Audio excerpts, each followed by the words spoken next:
Hi, I'm Nicholas Goss in the Nesson Studios alongside my Nesson.com colleague Cam McDonough, and we are here to discuss Josh Gordon. An ESPN report today from Adam Schefter said that multiple teams have inquired about his availability, talking to the Cleveland Browns, seeing if they can get him. The Browns reportedly aren't interested in trading him at this time, but you never know. Cam and I are going to debate, should teams acquire Josh Gordon or not? Cam, what do you think? Well, I think he's a very intriguing option for a lot of teams, and the one caveat obviously is he's going to be out for the first 4 games. So if you're going to trade for him, you got to realize you're going to be without him for a month. The thing is with the Browns, with them sort of hesitating right now to trade him, my feeling is they're probably just waiting to see what they can get for him. There's some rumors that it might be like a 3rd round pick is what some teams are offering right now.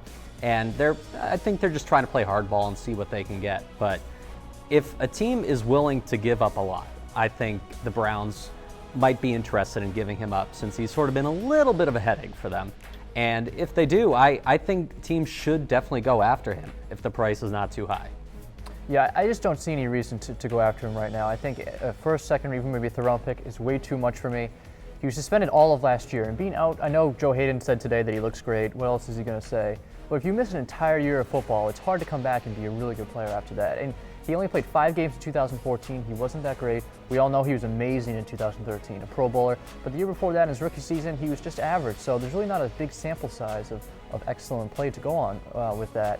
And you said 4-game suspension right off the bat, so he's only going to play 12 games at the absolute most this season, so you're not getting a full season out of that. And I'm not completely convinced he's going to stay out of trouble off the field. He's been involved in multiple incidents off the field. He's violated the substance abuse policy for the league.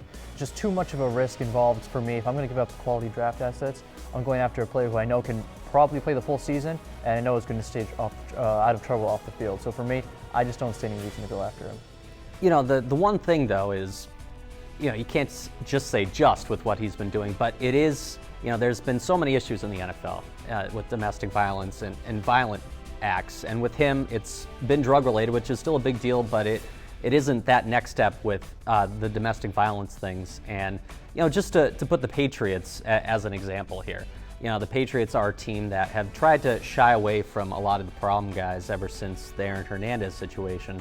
And with a guy like him, obviously there's baggage, but if you're the Patriots, we all know the stuff going on with them. This Tom Brady, 39 years old, they've got just a phenomenal defense, and the problem with them is with all those defensive players, they might not be around much longer because of all the contract situations coming up. So why not go all out for it? If you just have to give up just 1 draft pick, maybe 2nd, 3rd round, to go after a guy like this and give Tom Brady another weapon, I think that's a very intriguing option for the Patriots. Yeah, Bill Belichick is maybe the only coach who can bring in those types of guys. We've seen guys coming with baggage, not the same baggage, but Randy Moss, Corey Dillon.